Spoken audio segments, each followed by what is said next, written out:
bahwa kalau kita bicara toleransi ya NU, ya kegotong royongan NU, partisipasi masyarakat NU. Jadi Indonesia damai, kontribusi NU juga sangat besar. Jadi saya yakin banyak negara yang ngiri tidak punya NU seperti kita.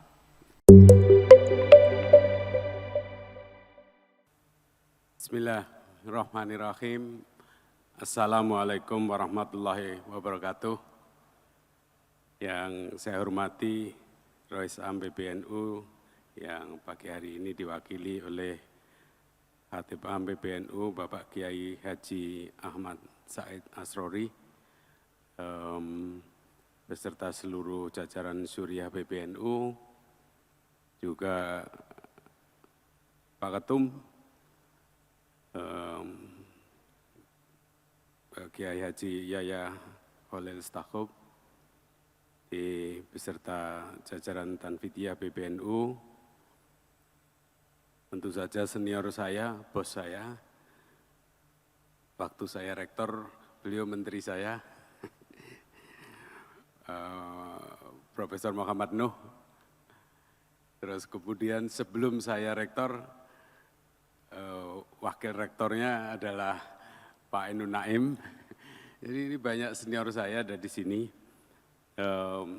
Kalau Gus Ketum itu dulu waktu di UGM adik kelas, tapi sebelum wisuda sudah melarikan diri. Jadi beserta pimpinan LP Ma'arif, RMI, LPTNU, Muslimat, dan Bapak Ibu hadirin yang berbahagia. Tadi pagi istri saya terheran-heran, biasanya saya selalu bangun belakangan setelah istri saya. Istri saya, gadis bungah, Gresik, soalnya dari kalau bangun pagi, paling lambat jam setengah 4 pagi. Tapi hari ini itu, saya bangun lebih pagi daripada istri saya. Dia terheran-heran kenapa? Saya bilang saya mempersiapkan PowerPoint untuk acaranya PBNU. Jadi ini PowerPoint kedua yang saya buat serius setelah persiapan sidang kabinet bulan yang lalu. Kenapa gitu? Kalau Gus Ketum tadi mengatakan ya nanti programnya PBNU dibantu oleh pemerintah. Tadi pagi saya di grup, saya bilang, tadi pagi saya WA di grup. Saya bilang, Prof. Ojat, jadi ada deputi baru dari LPTNU juga, Prof. Ojat Darojat, Rektor UT. Saya bilang, Prof. Ojat harus datang. Terus ada tim kami juga yang barusan gabung, Gus Ulun, Gus Ulun juga harus gabung, gitu. Terus saya sampaikan ini tim kami di Kemenko PMK, terus saya sampaikan ke grup Kemenko PMK. Saya bilang kita datang ke acaranya PBNU karena kita mau numpang pekerjaan tugas-tugasnya Menko PMK dibantu oleh PBNU. Saya bilang, saya tambahi satu kata lagi, mari Menko PMK nyengklak PBNU. Jadi kalau bonek itu kan begitu ya, jadi bonek itu enggak bayar loh Gus. Jangan kebalik-balik Gus. Jadi bonek dari Surabaya mau nonton sepak bola di Jogja, itu nyengklak aja Gus kerjaannya. Jadi kami Menko PMK ingin nyengklak PBNU untuk menjalankan tugas-tugas Kemenko PMK. Nah, Kemenko PMK itu kita mengkoordinatori ada 8 kementerian sekarang ini. Ada 8 kementerian, itu ada, mohon maaf saking banyaknya, kurang hafal betul. Jadi ada Kementerian Agama, Kementerian Pendidikan Dasar dan Menengah, Kementerian Kebudayaan, Kementerian Kesehatan, terus Kementerian Perempuan dan Anak, Kemenpora, apalagi,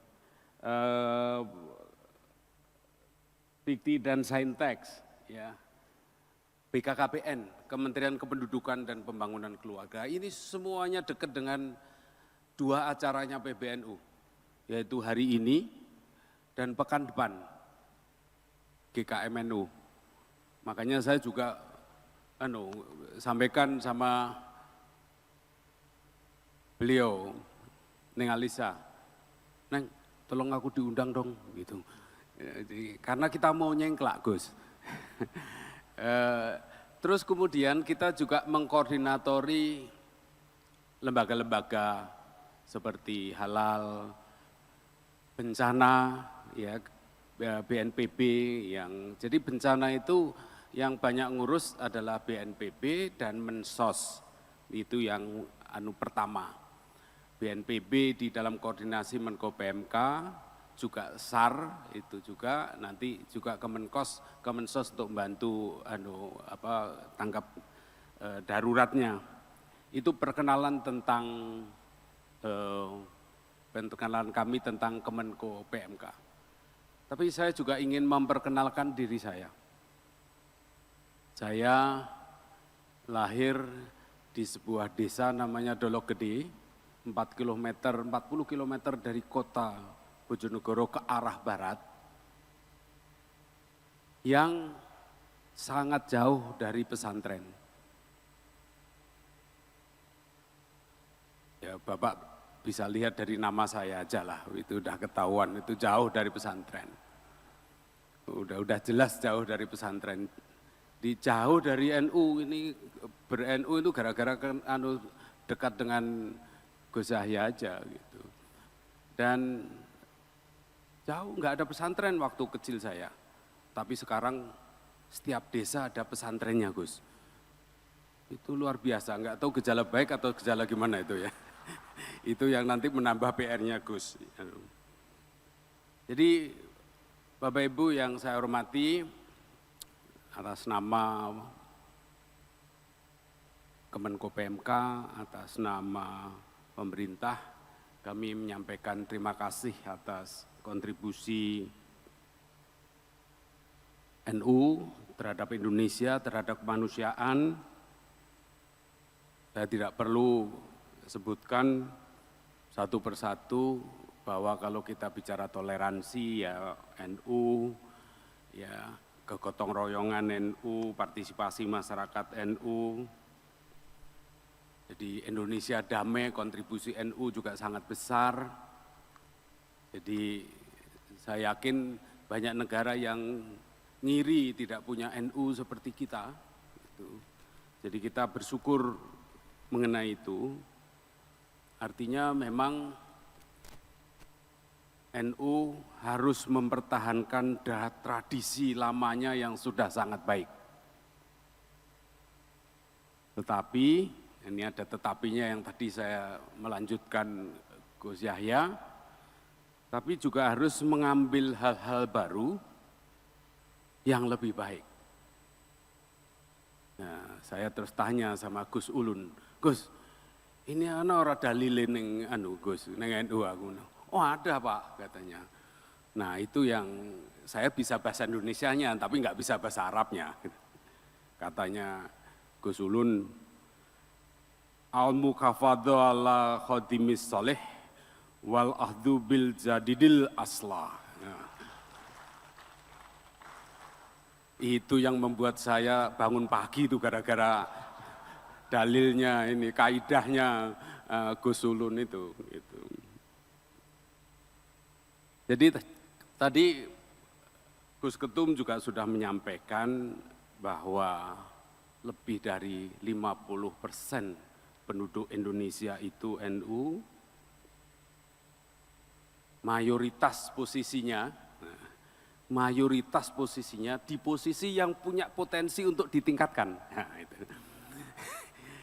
itu bahasa sopannya. Jadi 50% penduduk Indonesia berada dalam posisi yang potensinya besar untuk ditingkatkan. Tangannya sambil turun. Jadi ini sebuah tantangan besar. Jadi kalau Menko PMK itu bersinergi dengan NU, yang dihitungkan bukan NU, Menko PMK Pak. Kerjaan kita banyak selesai. Tadi yang saya bilang di slide sebelumnya, kita itu ngurusi stunting. Pokoknya PMK itu enggak enak-enak semua Pak. Itu tadi yang saya, ini, mana itu. Kita itu ngurusin stunting, kita ngurusi screening kesehatan gratis. Ya, kita ngurusi renovasi sekolah, membangun sekolah unggulan. Jadi quick win-nya Presiden banyak berada di Kemenko PMK. Ada stunting, waduh stunting, itu ada kita. Untungnya Menko-nya itu ya sebetulnya 3/4 stunting juga.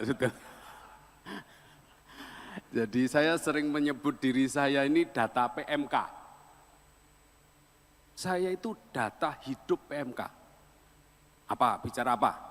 Tidak ada MCK. Iya, saya tidak ada MCK, mandi di sungai saya sampai umur 12 tahun. Saya minum air mentah, ya saya minum air mentah di belik tepi sungai sampai umur 12 tahun. Saya mandi di sungai di antara berseliweran, apa itu, lalu lalang itu Pak, ngambang gitu ya. Itu saya lakukan saya umur 12 tahun. Saya enggak kenal MCK, saya kenal MCK ketika sekolah SMP KOS, baru saya kenal MCK. Saya kenal sepatu baru umur 12 tahun. Jadi saya happy sekali di PMK, karena saya ini data PMK. Data PMK saya ini, udah apa Bapak bilang Pak, kemudian beruntung bisa sekolah UGM, untung. Kemudian beruntung dapat beasiswa, sekolah di Inggris, S3 di Australia, jadi dekan, jadi rektor. Itu kan data PMK juga, Kemendikti Saintek. Jadi saya itu data PMK yang lengkap. Yang enggak lengkap cuma satu, kemenaknya tidak ada. Jejak kemenaknya itu yang enggak ada saya ini. Jadi kalau yang lain-lain lengkap saya itu data PMK. Jadi kita kalau pemerintah dan PBNU bersama-sama mengangkat derajatnya, bertransformasi menjadi lebih baik dalam keluarga besar NU, artinya tugas Kemenko PMK juga banyak selesai Gus. Itu yang saya bilang Kemenko PMK ingin nyingklak PBNU. Karena PBNU punya jaringan sampai bawah, sementara Menko PMK itu jaringannya hanya sekitar Medan Merdeka, Gus. Jadi kami yang nyingklak itu, saya tahu Ma'arif menaungi lebih dari 20.000 lembaga pendidikan, 26.000 atau berapa tadi, RMI berapa Gus?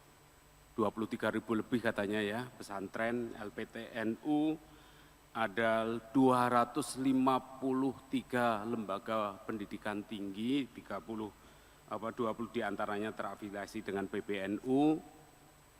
Nah, itu semuanya kan sebuah kendaraan besar yang harus kita optimalkan. Saya tahu apakah itu Ma'arif, RMI, LPTNU, Muslimat, ya, dengan lembaga-lembaga pendidikan prasekolahnya, tantangannya sangat banyak. Jumlahnya sangat banyak, tadi saya katakan.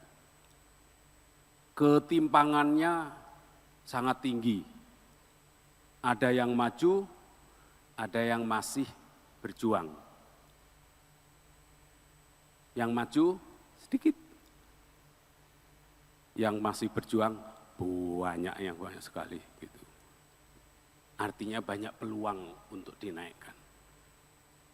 Kalau seorang CEO itu kan begitu, mencari pekerjaan yang kinerja perusahaannya tidak baik, supaya dia sulap menjadi baik, rate-nya langsung naik gitu. Saya kira itu juga itu Gus Ketum itu. Jadi karena tahu banyak masalah, ambil peran itu. Nah itu Gus. Jadi Gus Ketum, bismillah insya Allah sukses mengangkat NU dan pemerintah pasti berterima kasih. Nah pertanyaannya adalah, dengan kompleksitas tantangan yang begitu berat, jumlahnya banyak, ketimpangannya lebar, mayoritas masih di bawah, apakah kita punya peluang untuk membenahi? Tadi Gus Ketum sudah mengatakan governance, regulasi, dan seterusnya. Ya, kata kuncinya adalah transformasi, seperti judul dari acara ini. Ini judulnya top sekali, Gus, transformasi. Transformasi itu perubahan yang terarah dan terkendali, bukan perubahan yang panteng blasur. Perubahan yang terarah dan terkendali, satu keadaan baru yang lebih baik, keadaan baru yang diinginkan, berangkat dari segala keterbatasan yang ada saat ini. Saya mulai dengan tantangan perubahan zaman, disrupsi. Bapak Ibu yang saya hormati, kita sering dengar sudah, ini tantangan di dunia pendidikan tinggi termasuk di UGM juga sangat berat, yaitu disrupsi. Disrupsi di banyak hal, terutama disrupsi di bidang sains tek. Banyak sekali job loss, banyak sekali pekerjaan yang hilang. Dulu zaman Gus Ketum itu kuliah di Jogja, tiap pagi, ini kerjaan kami kuliah itu, kalau pagi-pagi itu selalu nongkrong di depan kos-kosan, menunggu tukang koran. Nah, sekarang cucu-cucu anak-anak kita sudah nggak ada lagi yang nunggu koran. Dulu kalau sudah tanggal 5, kita tunggu Pak Pos kirim wesel. Sekarang nggak ada lagi tuh. Jadi saya kira banyak sekali cerita-cerita. Saya sedih kalau pulang ke Jogja, juga ke kampung saya. Banyak orang-orang kampung di pinggiran kota yang menjual tanahnya, kemudian disisakan sedikit di tepi jalan, membuat ruko dan sebagian hutang di bank. Ruko belum jadi, sudah tidak laku itu. Karena terdisrupsi oleh perdagangan online. Banyak sekali disrupsi. Prof. Ainun ngajari akuntan, wah harus lebih advance karena banyak sekali pekerjaan akuntansi yang diambil alih oleh aplikasi. Prof. Ova di Fakultas Kedokteran sudah mulai banyak yang berbagai macam aplikasi di mana kita bisa mengukur tekanan, mengukur gula darah kita 24 jam, kita bisa mengukur detak jantung kita, dan seterusnya. Diambil alih, kemudian bisa mulai ada AI, ada advance robotik, dan seterusnya. Poin saya adalah ini tantangan lembaga pendidikan yang berat sekali. Kita mencetak banyak sekali guru-guru ngaji, ribuan guru ngaji, ribuan pesantren. Harus bersaing dengan konten kreator, YouTuber, TikToker, yang bisa punya jangkau jauh lebih luas. Itulah satu tantangan berat yang dihadapi oleh lembaga pendidikan, termasuk lembaga pendidikan NU. Oleh karena itu, ini berangkat dari pengalaman pribadi, karena terima kasih Gus Ketum yang memberikan saya kesempatan untuk punya hiburan di keluarga besar NU. Saya punya beberapa hiburan, karena saya ini kan nggak punya hiburan. Golf nggak bisa, tenis nggak bisa, apalagi ya anak kampung ya nggak bisa. Nah sayangnya ngaji juga nggak bisa, itu yang berat itu. Jadi pertama ini NU harus punya lembaga pendidikan yang bukan hanya berada di abad 21, tapi lembaga pendidikan yang berada di abad 22. Nah, saya ini nggak tahu slide saya tentang apa ini. Jadi lembaga pendidikan yang juga nggak banyak, tapi saya sarankan ada, yang berorientasi pada future studies, yang kuat di STEM, ini Prof. Nuh kan orang STEM, Science, Technology, Engineering, Math, karena dulu zaman saya, kalau ada mahasiswa, ada cowok kuliah di jurusan matematika, di MIPA, wah itu agak berat, agak sulit cari cewek itu, cari pacar agak berat itu. Karena sudah membayangkan, waduh aku kalau jadi istrinya sarjana matematika, nanti ya artinya jadi istrinya guru SMA. Tapi itu bukan tidak sekarang beda. Sekarang justru matematika adalah engineer yang paling mahal, science tech yang paling mahal, data scientist, ya, jago algoritma, jago AI, dan lain-lain. Justru paling top sekarang. Nah, ini yang kita nggak perlu banyak, tapi harus ada. Nah, saya berterima kasih diberi kesempatan oleh Gus Ketum, udahlah, untuk punya hiburan bersama-sama bangun UNU Jogja.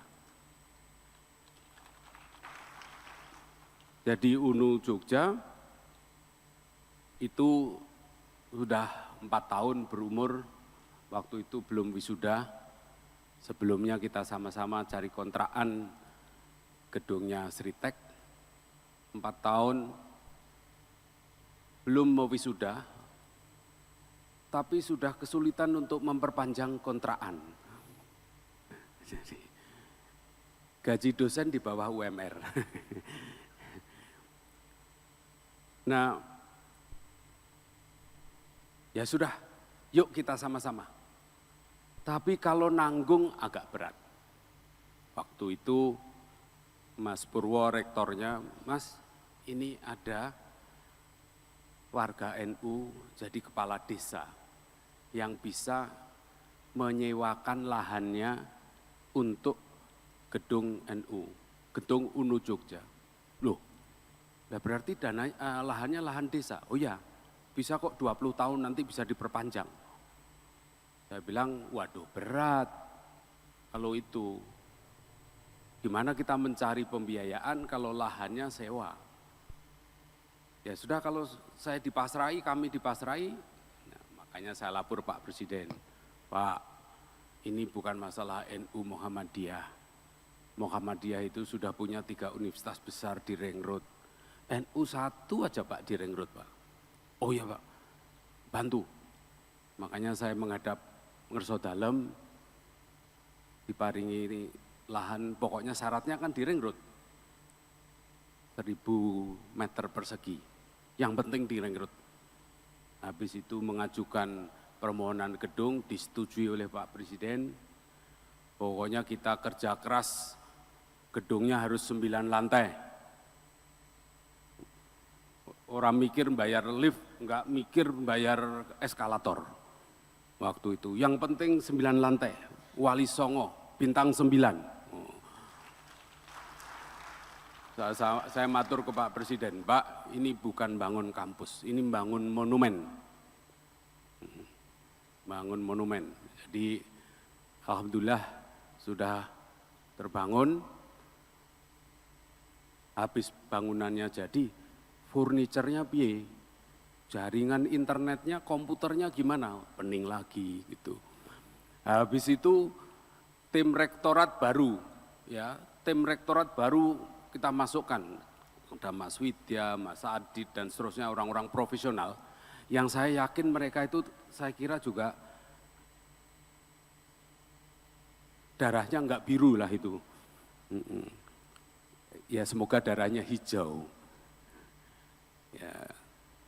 Jadi teman-teman profesional kita masukkan, kita dapat sumbangan dalam bentuk orang yang sudah bergaji.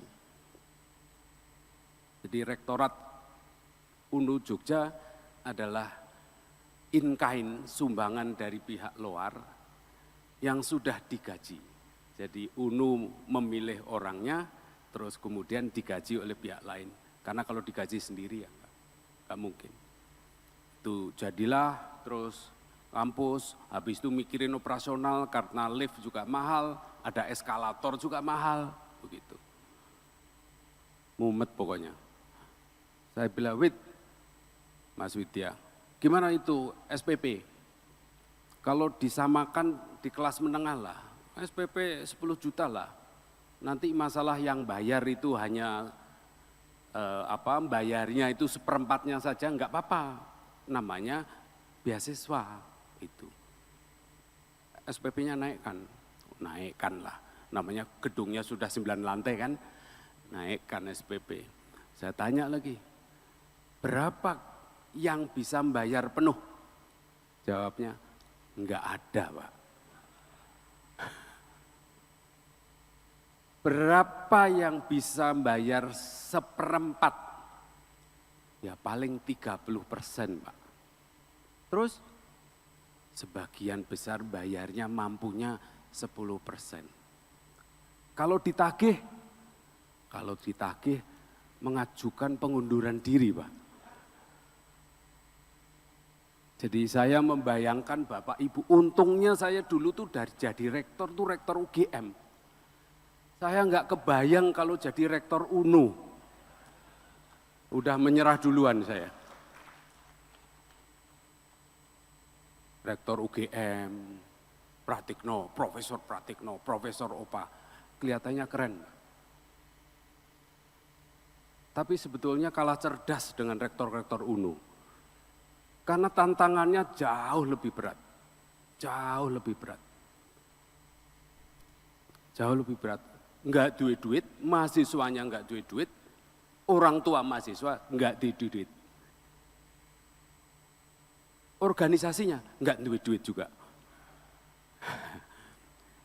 Baru akan duit gitu tadi ceritanya Gus Ketum. Ini tantangan luar biasa. Jadi tantangan luar biasa. Nah, cerita kembali ke Jogja. Akhirnya sudah berhasil. Ya, beruntung sekali Allah memberikan jalan. Waktu itu saya mendampingi Bapak Presiden di Amerika. Waktu mau pulang, bapaknya MBZ, Raja Presiden Uni Emirat Arab meninggal dunia. Kami langsung ke UAE, Uni Emirat Arab, untuk takziah. Di pesawat kita ngobrol, saya bilang Pak Presiden, mohon nanti Bapak sampaikan ke Your Highness bahwa Indonesia melalui NU ingin membuat universitas top. Bapak sampaikan, Pak Presiden menyampaikan, pemerintah Indonesia sudah membuat namanya JKW Tower sebagai simbol brotherhood, persaudaraan antara Indonesia dengan UAE, persaudaraan antara Pak Presiden Jokowi dengan Hines MBZ, maka setelah JKW Tower perlu ada MBZ Tower. Beliau langsung manggil menterinya Pak Sohail. Pak Sohail, ini tolong dibantu ya. Nanti sudah ada JKW Tower, setelah itu ada MBZ Tower. Kita itu bersaudara, harus ada simbolnya. Nah, ini lagi proses, sudah jalan, tanah sudah pembayaran. Karena kita mau mintanya, UAE minta kita sedia tanah. Saya bilang, wait, berapa harga tanah? 25 M, Pak. Dari mana? Saya bilang, kamu minta PBNU. Sampai ayam tubuh gigi juga nggak akan keluar itu. Bukan nggak mau, terutama nggak ada gitu dulunya. Ya, di akhirnya kita nego. Ini pembelian tanah 25 M sudah keluar, Gus. Terus kemudian kita sudah MOU semuanya sudah. Terus kemudian insya Allah di bulan April Mei sudah mulai tadi. Yang jelas mereka sudah keluar uang dan itu sudah mengikat, ya sudah mengikat. Nah, apa kesepakatan UNU Jogja dengan, karena Gus Ketum waktu itu juga ke sana. Kalau jual UNU Jogja kan nggak laku, Pak, profilnya nggak jelas, nggak ada. Yang kita jual siapa? NU. NU itu very doable, Pak. Mudah dijual. Doable, senang itu doable banget itu. Begitu Gus Ketum tindak ke UAE, sudah lancar. Ya, lancar. Insya Allah moga-moga tahun ini 2 bulan lagi akan mulai pembangunan JKW Tower, dan kita bersepakat moga-moga turunlah. Tapi kita sudah dapat janji, ya berapa ya, 1.000 sekian. Dananya itu 1.000 sekian. 1.000 sekian untuk pembiayaan 10 tahun. 1.200-an atau 1.200-an miliar rupiah. Kalau triliun kok kelihatannya sombong gitu. Jadi kita sebutnya 1.200-an, 1.300-an miliar rupiah. Doable. NU itu doable gitu. Tergantung lagunya sama tergantung penyanyinya. Jadi kalau yang nyanyi Gus Ketum selesai urusan. Jadi akhirnya kita sepakati, saya nggak hafal prodinya. Ojo tunjukkan gambar ini sengsara ini. Jangan mengenang masa lalu yang suram. Terus mana gambarnya? Yang sekarang? Oh, ini. Ini kita buat kegiatan. Mana gedungnya? Sebelumnya. Sebelumnya lagi dari gedungnya. Udah ya tadi ya. Ini wisuda naiknya eskalator. Di UGM belum ada ini.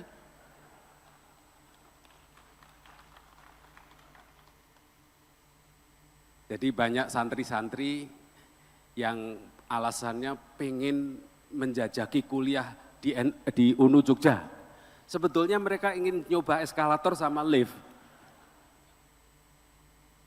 Next. Nah, ini kegiatannya, coba kamu play sedikit. Suaranya ada?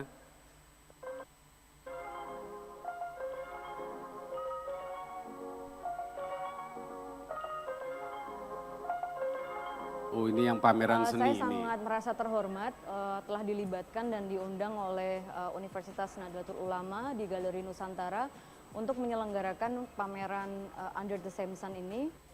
Ini adalah pameran seni yang agak unik karena dia seni dipadukan dengan teknologi dan juga sains. Nanti ada bio art, ada seni, produk seni yang kemudian dipadu-padankan dengan teknologi AI, terus juga ada Minecraft, ada macam-macam lah.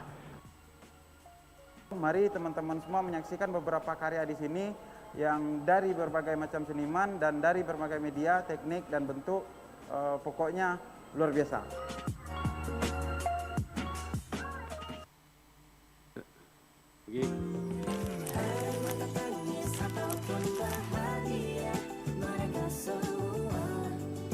Ini yang tentang AI.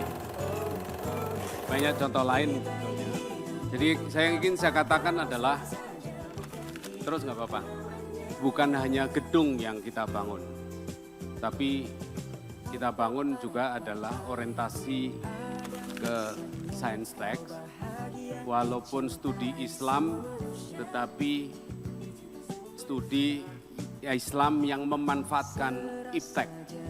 Sekali lagi, jangan sampai kita mencetak ribuan kiai kampung kalah oleh satu konten kreator. Jadi justru kita ingin memanfaatkan teknologi itu. Tolong slide-nya yang tentang prodi yang kita sepakati dengan UAE.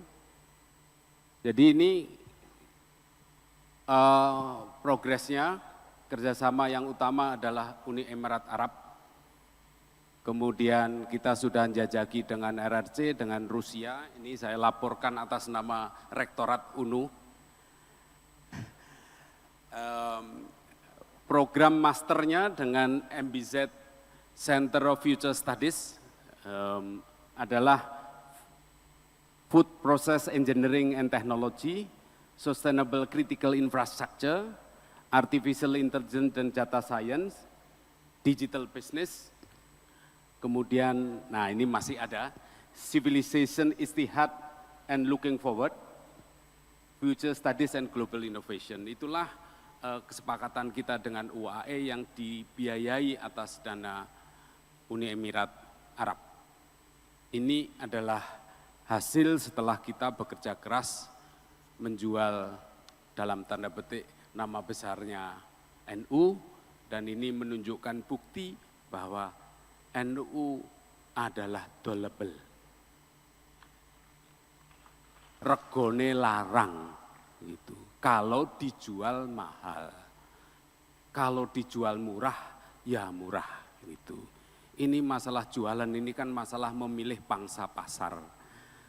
Siapa yang kita sasar pangsa pasarnya. Nah, kebetulan ini kita ngambil pangsa pasar yang high end gitu. Jadi kemudian poin saya yang ketiga. Jadi tadi satu berorientasi pada future, jangan sampai kita belajar hal-hal yang sudah sebentar lagi hilang atau mempelajari hal-hal yang sudah hilang. Siswa mahasiswa diajari keterampilan yang pekerjaannya itu sudah nggak ada lagi. Tapi justru kita mengajari orang dengan keterampilan yang akan datang. Bukan hanya keterampilan saat ini, tapi keterampilan yang akan datang. Yang kedua, tadi kita menjadikan yang di depan ini menjadi lokomotif. Ya, menjadi lokomotif. Lokomotif itu nggak perlu banyak, lokomotif itu sedikit aja. Kita lihat kalau di kereta api itu kan ada puluhan gerbong, lokomotifnya juga satu. Jadi UNU Jogja ini adalah hiburan kita untuk mencoba membuat lokomotif. Dan banyak lokomotif lain, Unisma, Universitasnya Prof. No, dan lain-lain, pasti banyak lah. Tapi ini salah satu contoh upaya untuk menambah lokomotif yang sudah ada. Ya, lokomotif untuk menggeret gerbong. Tapi yang ketiga, ini poin saya yang ketiga. Sekilas tadi sudah disampaikan oleh Gus Ketum. Ya gerbongnya jangan banyak-banyak. Gerbongnya jangan karatan. Waduh repot lokomotifnya, nggak akan mampu kalau gerbongnya terlalu banyak. Dan gerbong itu kalau dibiarkan banyak, overhead cost-nya tuh tinggi banget. Nih saya punya pengalaman Bapak Ibu sekalian di kampung saya. Jadi saya tadi sudah cerita, kampung saya itu kampung abangan, jauh dari NU. Kalau saya pulang sekarang ini, adik saya bilang, "Mas, itu banyak tamu." Siapa? Gus-gus. Wah, dari mana? Dari Jombang, dari Lamongan. Enggak, tetangga kita. Sekarang banyak Gus tuh. Jadi sekarang di dekat rumah saya itu banyak Gus. Banyak sekali Gus. Loh, Gus apa? Wah, pesantren banyak banget. Jadi setiap kali santri pulang dari pesantren, pulang-pulang buat pesantren. Di kelurahan-kelurahan itu banyak sekali pesantren. Terus saya nggak sempat, saya bilang sama adik saya, tolong kunjungan ke pesantren itu, tolong saya kasih video. Nah, terus saya kumpulin lagi itu. Saya bilang, mohon maaf, saya tidak sanggup, tidak berani berjanji untuk membantu panjenengan Gus-gus yang sangat banyak pesantrennya. Kecil-kecil, rumah jadi pesantren, rumah jadi pesantren. Saya bilang gini, tantangan saya, itu sudah sekitar hampir setahun yang lalu. Panjenengan gimana kalau membuat perkumpulan? Membuat perkumpulan menjadi satu badan hukum perkumpulan. Kebetulan badan hukum yang di kampung saya itu juga perkumpulan. Pemiliknya adalah anggota perkumpulan. Mari kita sama-sama membangun pesantren hebat, modern, maju. Saya akan ngajak kawan-kawan saya, mikirin lahannya. Zamannya masih Bu Siti Nurbaya. Katanya, pemerintah bisa Pak, itu kawasan hutan. Yang penting yang digunakan untuk non-hutan itu hanya 10%. Wah, enak sekali Bu, kalau dapat 100 hektar kita dapat 10 hektar. Bisa Pak, itu. Jadi saya tawari beliau, buat perkumpulan. Dengan catatan bersatu menjadi satu organisasi, nanti pesantren yang sudah ada di-merge, di merger, supaya apa? Lebih efisien, overhead cost-nya murah. Ya. Tetapi sampai sekarang proposal itu belum muncul. Aku udah tagih terus ke tim saya, mana itu proposal itu. Jadi kalau gerbongnya mahal, gerbongnya banyak juga berat Pak. Ada lokomotif kita buat yang ditarik gerbongnya terlalu banyak. Nah saya nggak tahu apakah ini Gus, ini pengalaman saya pribadi aja. Kami di kampung, saya di kampung buat yayasan, itu keluarga namanya Yayasan Manah, itu Kariman Kasminah nama bapak ibu saya. Kemudian kita buat perkumpulan, miliknya anggota perkumpulan, namanya Ademos. Kalau Bapak Google Ademos Indonesia, itu organisasi keperkumpulan miliknya perkumpulan, bukan miliknya kami selaku pendiri. Nah, saya menawarkan itu. Nah, ini kalau bisa, mungkin ini juga akan mempercepat transformasi yang Gus Ketum tadi ajukan. Punya ada yang berorientasi masa depan, menjadi lokomotif, gerbongnya dibuat disederhanakan. Jadilah efisiensi, jadilah kompetitif, jadilah melahirkan sebuah lembaga pendidikan yang lebih berkualitas di tengah dunia yang penuh disrupsi. Itu kira-kira alurnya. Bapak Ibu yang saya hormati, kalau arahnya ke sana itu mungkin enggak? Ya, menurut saya mungkin.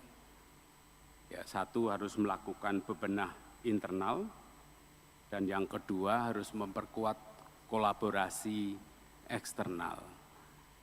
Contohnya tadi yang sudah kita lakukan. Jadi karena merasa enggak punya uang, kasus UNU Jogja. Saya punya hiburan lagi namanya UNU Giri. Wah itu juga pengalaman menarik saya itu. Universitas NU Sunan Giri, Prof. Nuh, di Bojonegoro. Itu tempatnya sangat strategis. Saya pernah mendampingi Gus Ketum tindak sana. Sangat strategis di jalan utama. Itu ada kantornya PCNU, Wonogiri, Muslimat, Ma'arif, apalagi SMK, MI, semuanya ada di depan jalan. Wonogiri minta bantuan. Saya bilang gedung, saya bilang kamu nggak mau. Gus Ubed, PCNU, Gus Arif, rektornya. Saya nggak mau Gus, kita fokus beli tanah.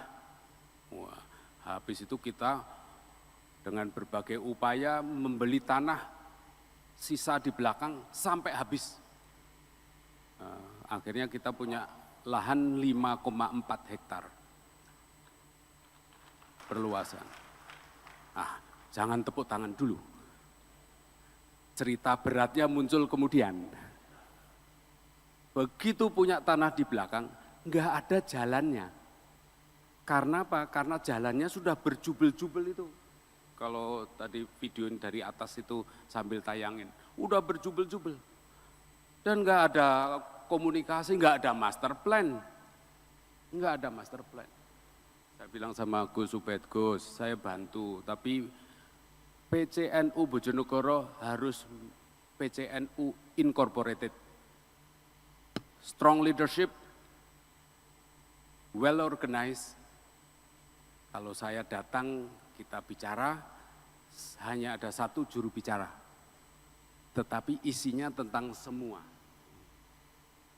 Wah itu bagi saya seorang social scientist, saya merasa punya lab yang luar biasa untuk memaksa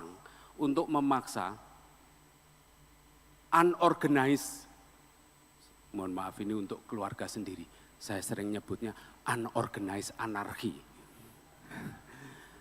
Unorganized ini menjadi lebih organized. Sepakatlah kita akhirnya membuat master plan. Sepakatlah ada berapa kelas ya, ada 8 kelas MI kita bongkar, SMK kita bongkar, kita buat jalan. Habis itu kita mikirin membuatkan kelas baru. Nah, akhirnya tembus itu. Poin saya apa? Pelajaran pengalaman saya dari Wonogiri adalah masalah kelembagaan. Terlalu otonom. Namanya Banon. Badan otonom itu otonom banget itu. Mohon maaf Pak ya. Ini omongannya wong Samin jadi ngawur gitu. Wong Bluro kan Samin ya. Otonom, unorganized. Jadi saya berkontrak dengan PCNU, kami akan bantu kalau organized, lebih organized. Master plan jadi akhirnya kita ngurus lahan itu setelah bangun pengganti, kita berhasil atas bantuan berbagai pihak, bantuan Pemkab, bantuan dari PU, akhirnya kita berhasil membuat jalan tembus sekarang, keliling. Nah ini yang lama, yang baru, next. Kita tembus keliling jalan, ada, ini logonya sudah kita buatin ini. Tetap ada bola dunia di atasnya, Gus. Ini jebolin 8 kelas ini kita. Nah, terus jalan aspal sudah jadi keliling, kamu sambil play aja nggak apa-apa. Jalan aspal keliling, ada trotoarnya Gus, kemarin waktu kita ke sana belum ada. Ini ada trotoar keliling, ada embung, drainase keliling. Sekarang kami sedang nanam 6.600 pohon sengon, kejar-kejaran itu di kampus. Tapi sudah uruk semuanya, sekarang sudah uruk semuanya.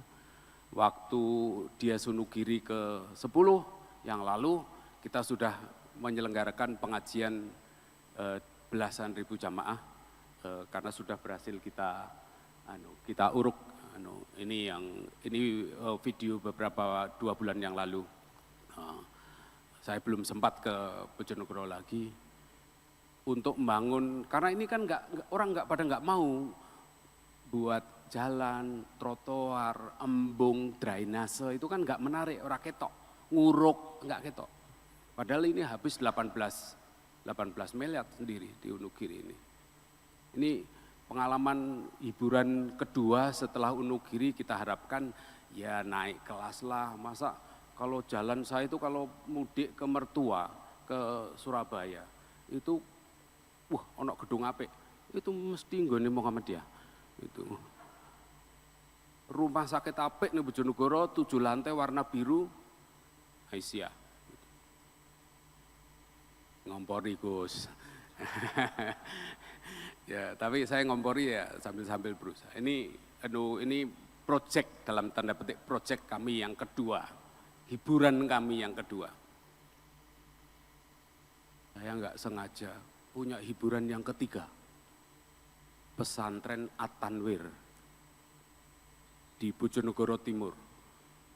Pak Yai Fuad Sahal sampaikan ke saya, Pak, di depan pesantren kami itu ada gudang lowo sejak zaman Belanda.